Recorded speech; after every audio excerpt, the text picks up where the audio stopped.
इस वक्त ईरान और पाकिस्तान के बीच जंग जैसे हालात बन चुके हैं। ईरान ने पाकिस्तान के बलूचिस्तान में जैश अल अदल के ठिकाने पर ड्रोन और मिसाइलों से जबरदस्त हमला किया।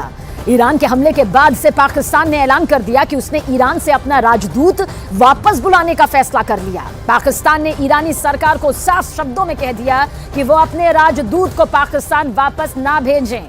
पाकिस्तानी सरकार चेतावनी देते हुए ये कह चुकी है कि हम ईरान के हमलों का मुंहतोड़ जवाब देंगे। कुछ खबरों में दरअसल दावा किया गया कि ईरान के हमले के 100 से ज्यादा पाकिस्तानी आतंकी और उनके परिवार के लोग यहां पर दर्ज जल चुके हैं, मारे जा चुके हैं। परमाणु बम की धौंस दिखाने वाला पाकिस्तान इस वक्त ईरान से बदला लेने के लिए तड़प रहा है, बेचैन है। लेकिन मुश्किल यह है कि ईरान की मिसाइल और ड्रोन हमलों ने पाकिस्तानी सेना में खौफ पैदा कर दिया है।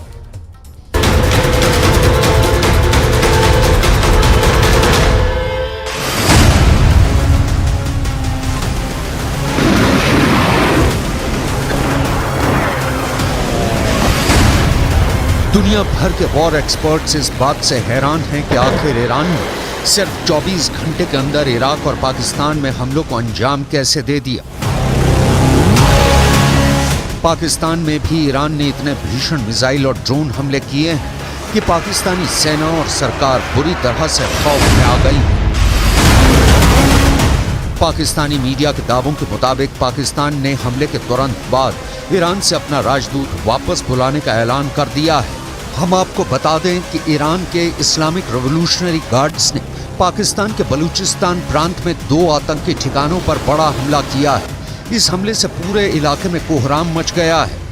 पाकिस्तानी सेना के चीफ जनरल सैयद आसिम मुनीर जहां इस हमले का जवाब नहीं दे पा रहे हैं, तो वहीं दूसरी तरफ पाकिस्तान के पीएम अनवर उल हक काकर ईरानी हमले से सख्ते में आ चुके हैं। Comment en Pakistan, sir?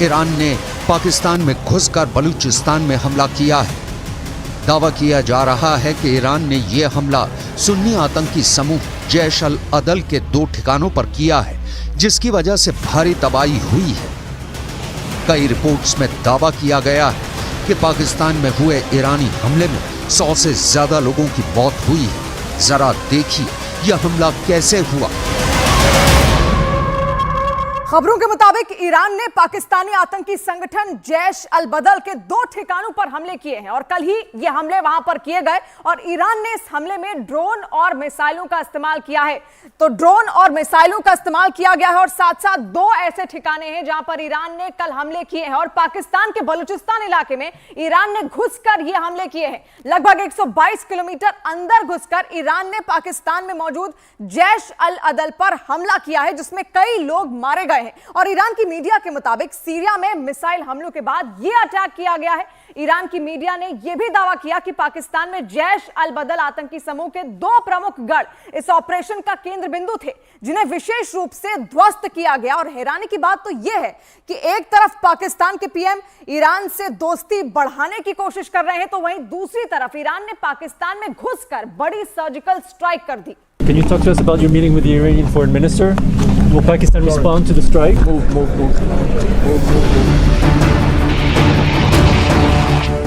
Pakistan पर ईरान के एयर स्ट्राइक के बीच एक बड़ी खबर आई है। ईरान के हमले से ठीक पहले पाकिस्तान के केयरटेकर प्रधानमंत्री अनवर उल हक काकर की मुलाकात ईरान के विदेश मंत्री हुसैन अमीर अब्दुल्लाहियन से हुई थी।